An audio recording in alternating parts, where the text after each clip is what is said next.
So I want to talk about a concept which I don't think I've always been the best at explaining or really have explained at all, but I think is really integral to the way I view music and lines and all that kind of stuff.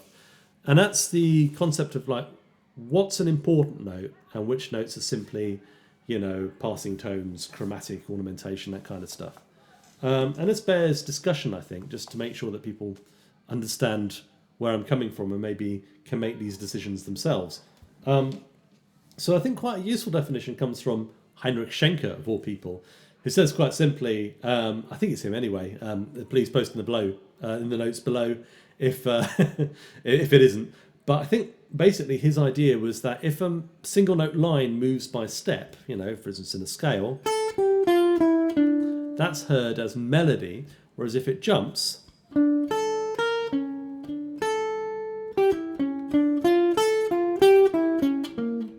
that's heard as harmony. And I think that's fair enough, because if you listen, zaboom, zaboom, yaboda-boom, yaboda-boom, it strongly implies that chord progression, doesn't it? If I play, for instance, Bach,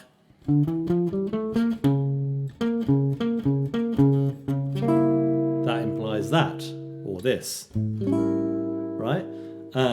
Ba ba da ba da bum ba ya ba da boom, so ya da ba ba ba dum ba ba boom, going on. He, plays more gaps, more leaps that suggest a chord progression.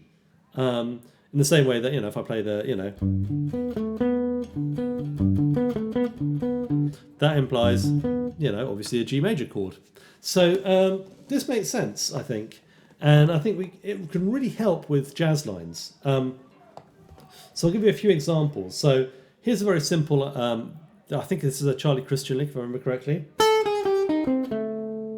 So this is basically, if you look at what the notes are, it's a minor sixth arpeggio with a passing tone in it. And the passing tone is between the sixth and the fifth. So the important notes are ba ya da ba dum, ba ya za ba do boom, ba ya da ba do dum. Okay, so that's one simple example. Another very familiar example to most people, hopefully, would be a C dominant bebop scale. So if I play, take it down to one octave,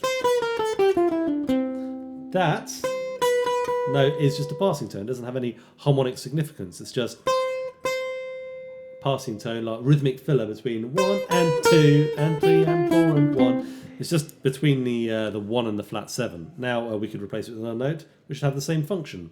1 and 2 and 3 and 4 and 1, or whatever you like, really. So that's what Barry Harris, by the way, means when he says the rule is more important than the note. So, for instance, in that scale, we might have been using one of Barry Harris's added note rules. It doesn't matter as much what that added note is as the fact that it works as rhythmic filler. So I think this is a really important thing. I'm just going to go through a few more lines and keep it quite simple, but hopefully you'll be able to see the logic behind what I'm talking about. So, for instance, if I'm playing a little enclosure figure on a C major chord, those are the important notes. Maybe those three, but even simpler, maybe just those two. You see? So the notes that are harmonically active are the ones that tend to be accented as well. And often they tend to be the extremes of the upper and lower notes of the line. So, for instance, if I play something like, yeah,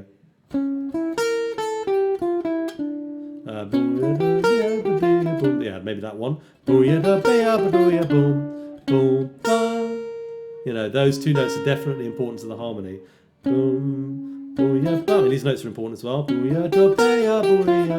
that sounds like a diminished seventh arpeggio. If I was then to embellish it, those notes are still important.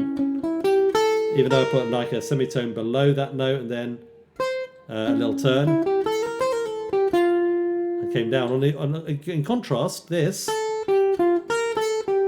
The only important note harmonically out of that is the third.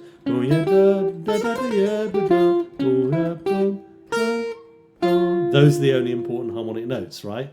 So the notes that are played in leaps, outlining in this case a C sharp diminished seventh chord, and then there's that little embellishment which we ignore.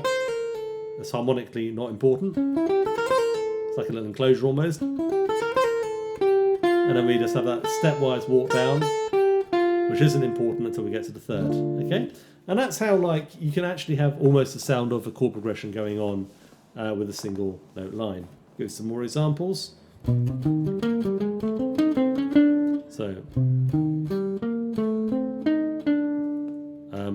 So it's mostly arpeggios anyway, this line. Little enclosure. Same sort of enclosure here.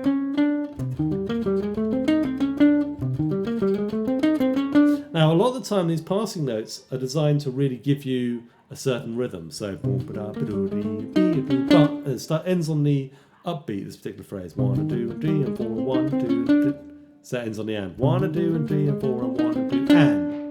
But if we wanted it to end on the beat, we'd just have to take one of those notes out. So maybe one of these, replace it with that.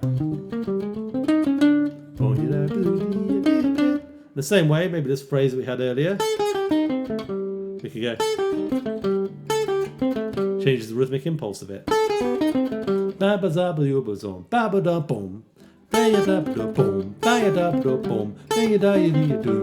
Yeah? So you can hear how like we change the rhythmic emphasis of the phrase by putting in and taking out passing tones. And I'd say that's probably their main function. I mean, obviously you can see that from the bebop scale that we played earlier. There's a little bit of confusion maybe in terms of like what we might call leaning dissonances. So I'll give you an example. This is Night in Tunisia. The phrase is really based on a B flat minor triad or B flat minor chord. We start with a semitone below, which doesn't really feel harmonically significant. 1 2 3 4 and 1. It's just on the upbeat. Very common at the start of bebop phrases to have a semitone below. Your boom boom boom ba, and then we end up on this ninth or second, which kind of leans.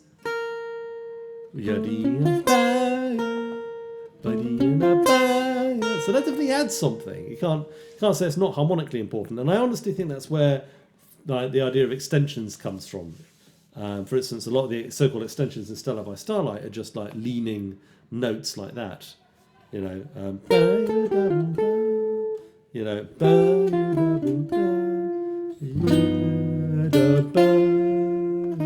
they all resolve eventually, but obviously jazz musicians now see them as being extensions. So, and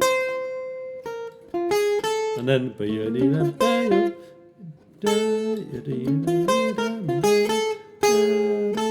again that kind of leans, or Chelsea Bridge, eventually resolves. So these kind of leaning notes are important too, and they can add colour to a line.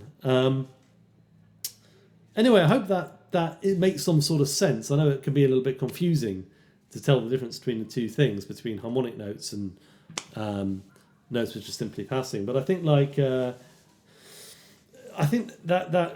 idea that if it leaps, then it's a harmonically significant note, and this note is quite significant.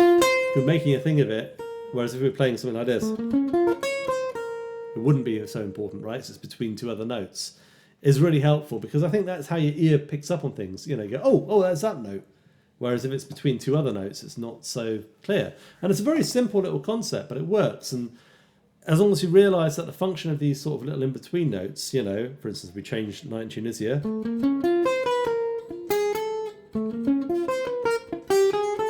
Is to change the rhythmic emphasis rather than the harmonic emphasis of the line. And these structural points will always remain the same. It's just you can sort of change their arrival, either bringing it forward or putting it back a little bit. And that's something that's fun to play around with in, when you're varying melodies as well. So, for instance, Autumn Leaves. Go.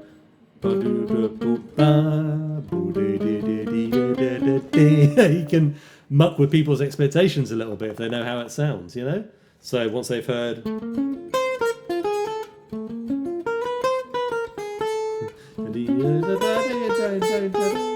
you can kind of change it around, and that's part of the the improviser's toolkit, and I'm not sure that gets talked about very often. So, yeah, hope you find that helpful. Thanks for watching.